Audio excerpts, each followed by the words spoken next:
Hey everybody. So this is our kind of preliminary video on art and the artistic process and some of the construction behind uh, current and recent musicals.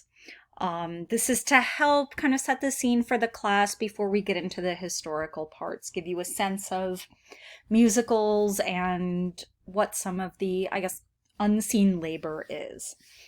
We're going to start with some breakdowns of the anatomy of a musical and who is who. We're going to take a look at some important points to be gleaned from Fosse Verdon and Tick Tick Boom. There's some concluding thoughts. Just as an FYI, these tend to be more text heavy than the slides I do in class. Part of this is because you don't have me to clarify things right in front of you in the moment. So I'd rather have it all up there than to risk having you be confused or anything like that. Obviously, reach out to me if you need anything. So anatomy of a musical. One important thing is the staff. So here we'll run in this and grab the link. It's especially important to understand just how many people go into the process of writing a musical.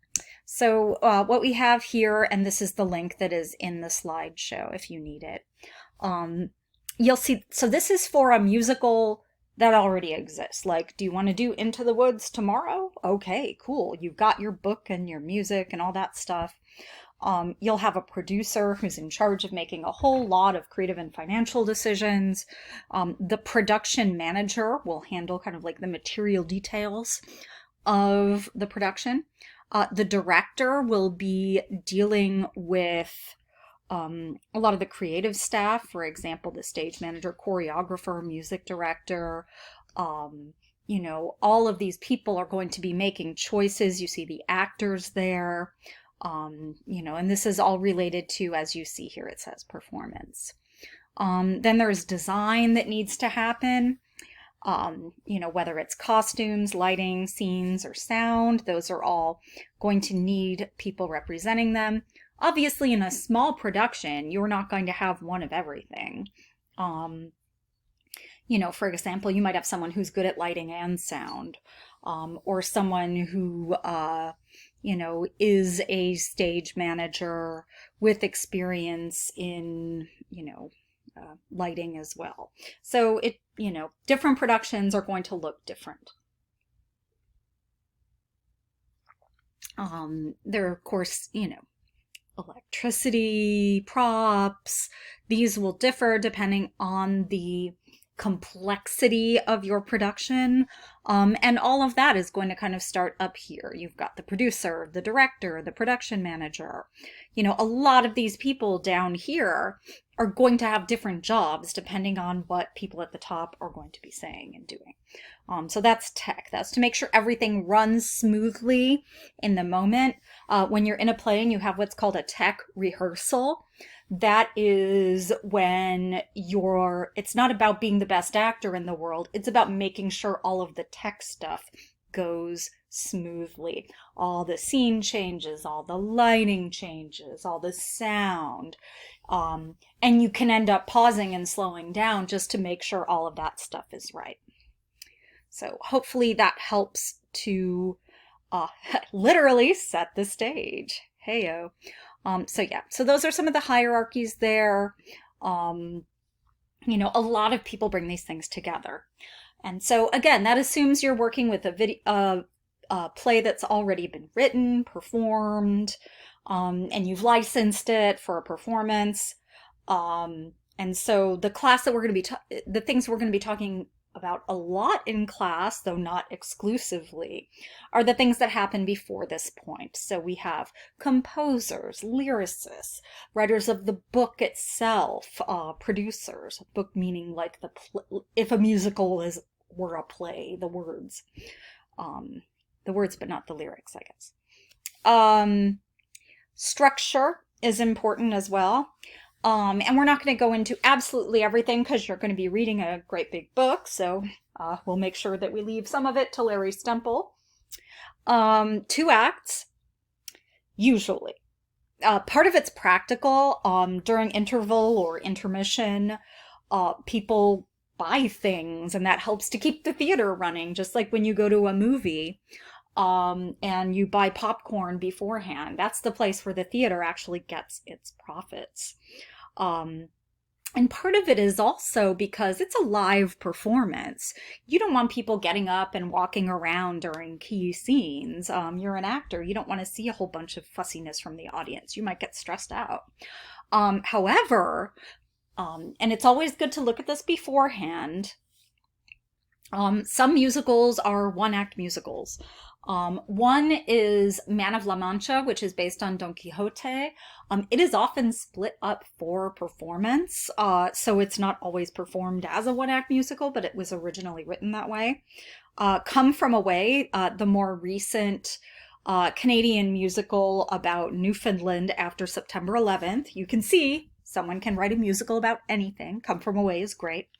That's a one-acter, so I went to see it in London, and we had to buy our drinks beforehand just to kind of support the theater.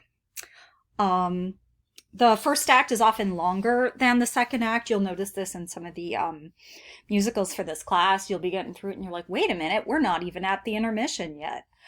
That's normal. The first act, in terms of the goals, the sort of boundary conditions of that act, you set up all the characters, all the complications, and then there's a natural break of some kind at a turning point, often with a big production number before the second act picks up.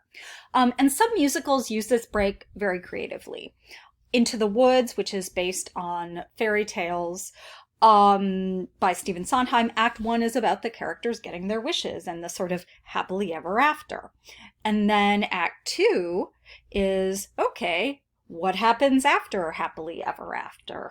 People have been known to leave after the first act because it seems like everything's done. So you always have to tell them, if you're doing Into the Woods, don't leave after Act 1.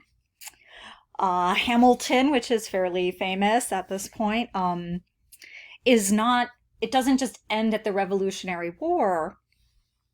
It ends kind of setting things up about the second act. Hamilton is using his kind of social climbing skills to gain even more political power at the top of this new government.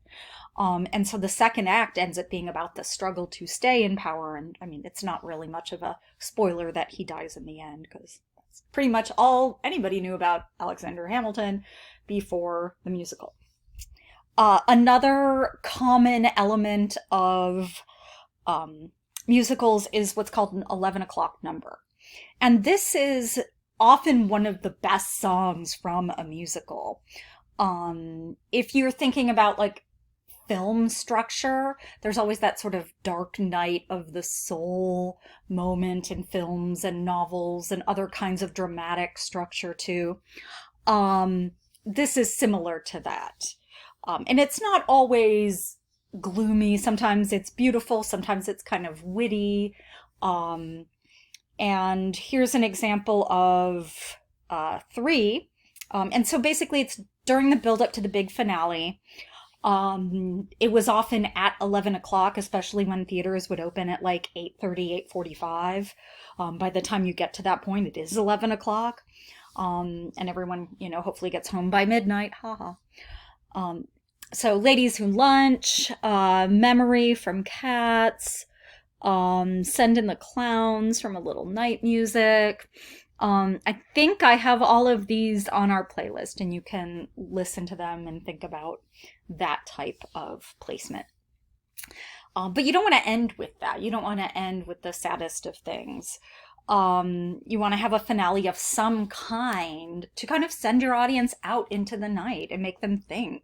Do you want to make them happy and kind of, humming a little tune as they walk home? Do you want to have them, sad and emotional and thinking, wow, that was huge? It's up to you if you're writing. So do try to get through at least the first couple episodes of Fosse Verdon. I feel like some people are going to get sucked in. Some people are going to be like, Dr. Miller, this is a lot. That's okay. But I want you to have a taste of it. It focuses on the creative and sometimes romantic partnership of Bob Fosse and Gwen Verdon. When they first met, she was like a huge deal and he was kind of up and coming. Both did incredible work, but if you're going to become a choreographer slash director, you're going to have a longer possible career than someone who was a dancer or actress, partly just because of the physical toll of dance, but also ageism that's a real thing. And of course, gendered reasons, etc. Fosse also struggled with drug and alcohol abuse, as you'll see in the show. So, he could have had a longer career, but, he had the life he had. This kind of choreography, it's about angles, it's about new ways to move the body. You need great precision, you need to retrain your muscle memory. There's also an overt sexuality and sensuality about it, but it's unique.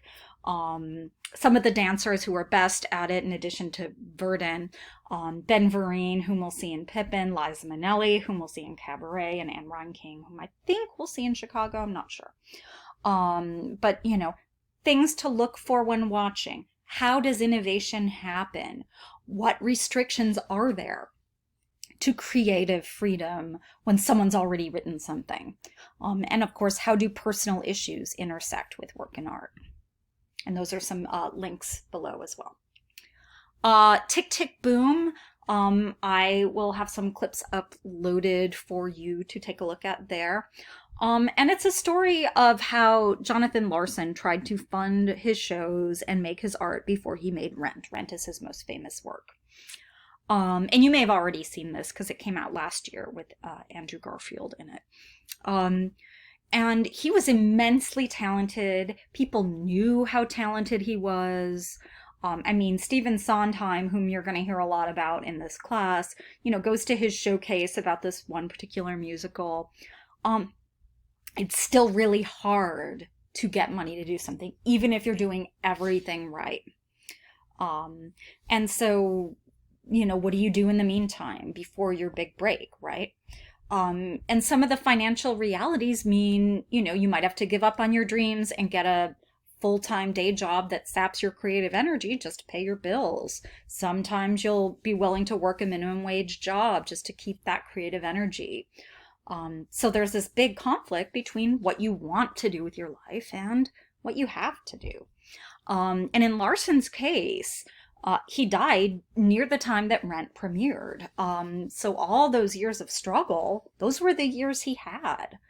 And so part of it is seeing like the fullness of his life, and knowing that he would have been able to enjoy so much more had he lived longer, but seeing what he was able to appreciate, finding enjoyment in the present and not losing sight of the moment you're in.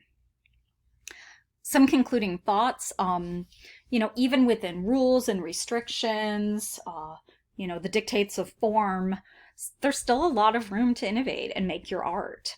Even if you don't write a single piece of a show, you can be immensely creative when you put on a production. Even just lighting can be amazing. Sound can be amazing. So yeah, innovation can take many forms. You've got Fosse and Verdon using dance and other kinds of movement to innovate. But just being a good writer in itself doesn't ensure success, at least not right away. If you watch the film, sometimes the show doesn't connect with the people who finance it, even if it's well constructed. So, remember your inner resolve if you're a creative person, and find joy in the present. That's it for this show. Make sure you watch the videos and take a look at the other links.